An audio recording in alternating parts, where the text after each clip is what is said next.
On today's episode of the DeRaud-Messinger Show, we're talking Tyrese Hunter's transfer edition to the Texas Longhorns. Longhorns fans, don't forget to like and subscribe for more content. It's greatly appreciated. So to begin, Dylan, yes, the Longhorns, Chris Beard specifically, and his staff, of course, he can't take all the credit there, landed Tyrese Hunter on Friday from a competitor in Iowa State. Hunter is a guard who just came off of a pretty stellar freshman season in which he won the Big 12 Conference's Freshman of the Year. What do you think about Hunter so far and your early thoughts and impressions? Well, he was averaging 11 points on his way to the becoming the Big 12 Freshman of the Year, Devon. But when I'm looking at him, I'm looking purely off of how he played in March Madness, and then that first round against LSU, he was raining down threes from pretty much anywhere. I mean, I would say almost logo range at some points, doing some Dame Lillard impressions. So that's definitely something he's going to bring to a Texas team that needs as much 3-point shooting as they possibly can, as well as he's got a quick first step that can just allow him to get past that initial defender, Devin. And based off the tape, he can pass too. I think that's one thing he needs to work on, being more of a consistent passer.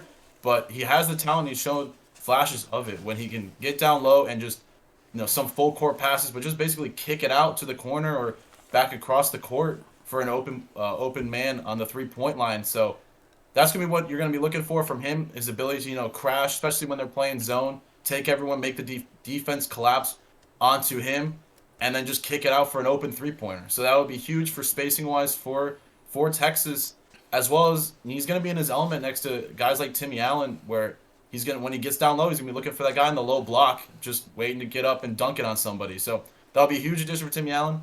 It's going to be interesting to see how he slots next to Marcus Carr, who is coming back, who's more of a formal score first guard. So going to be interesting to see how they play together. But again, the talent's there, Devin, and Beard gets another transfer that he's addicted to. Yeah, we're gonna need a Chris Beard transfer movie soon, I think. But you were talking about stats a little bit. The stats I got from Basketball Reference, just gonna list them off real quick. The three main ones to look at: points per game at 11, 4.9 assists per game, and 2 steals per game. So the pros and cons I have of the move, or strengths and weaknesses. Pros is, you talked about it, good passing. Maybe need a little more consistency out of it, but on his per game stat level, he's been finding his guys and giving them open looks.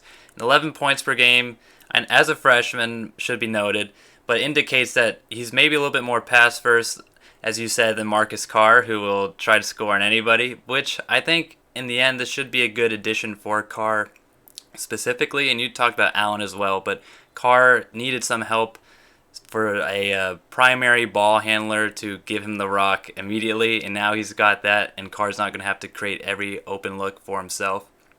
But then also the thing to talk about is that defensive ability.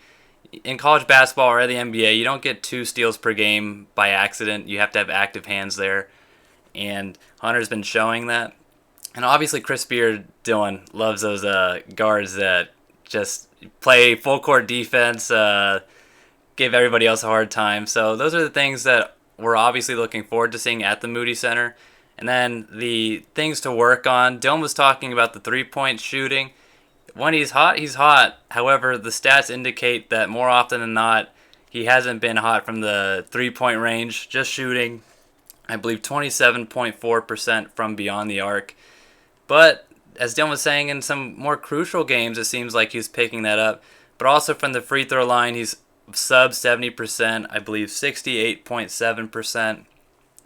Now those are definitely things for him to work on, but honestly, Dylan, the Longhorns as a whole were not great at shooting, so I think this summer is going to be one big Steph Curry 3-point training camp. Last year, get ready for this, Dylan. The Longhorns ranked 228th best, or in this case, worst, Yeah. from the 3-point line, shooting just 33.04%. So Hunter's is even below the team average. So yet again, I think summer camps, whatever Chris Beard is having these guys do from home, I think it's going to be a lot of 3-point shooting.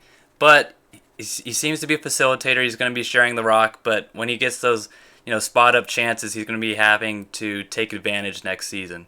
Well, I think the big thing too, Devin, especially it's in the NBA, but it's very much so in college basketball. If you can have two guys that can really ball handle, and control that offense, I think it's sky's the limit for you. Obviously, what you said, 200th worst or best for 3-point shooting.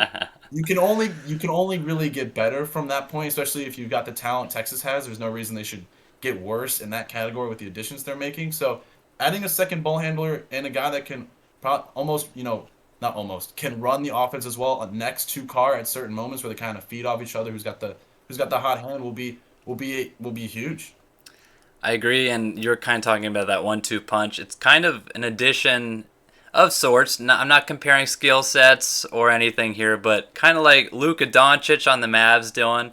He was kind of doing the one-man show for a little bit, and I mean the Mavs did not go out and get a Jimmy Butler, esque player or anything, but Jalen Brunson stepped up as another primary ball handler. I know oftentimes they kind of swap out, one's on the bench, one's starting, but even with the trade of Dinwiddie, you know, for the Longhorns, Hunter maybe can play a little bit of that Brunson role, take a little of the scoring pressure off of Marcus Carr, but also get some open looks for his guys. So, the Texas connection there, don't have to do it, but Hey, yeah, it's gonna be tough. I don't want to compare it to Luka and Jalen Brunson because oh that's yeah, do not do top that. three player, top three in the player in the NBA. Marcus Carr is not showing as the top three player in college basketball, as well as the Big 12 just being completely stacked, Devin. I mean, it's going to be really tough, especially with bigger guards, big defenders on teams like Baylor and Kansas, who are, that's peak level Big 12 basketball at the moment. That's where you want to get to if you're Texas. So this would be a good start, getting a guy that's, fast, athletic, but, there's certain limitations he's going to have on defense, especially size-wise, not like keeping up with somebody, but just maybe getting bullied down low or maybe getting, attacked, hunted on offense or on defense, I mean. So we'll see how Beard's able to scheme around that issue, but offensively, it's going to be huge just to create spacing. That if you can get spacing in college basketball and you can get easier shots than your opponents, you're more likely to win at the end of the day. So.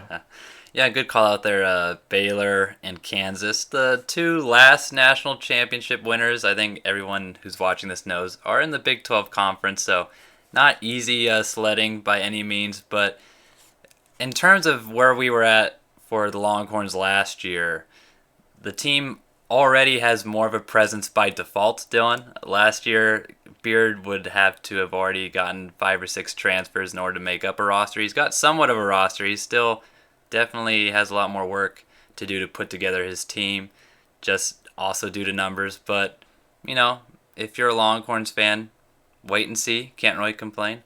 But what do you guys think about Tyrese Hunter? Are you excited? Iowa State Big 12 Conference Freshman of the Year player. Not too bad, not too bad. Let us know down below. Don't forget to like and subscribe, and have a great rest of your day.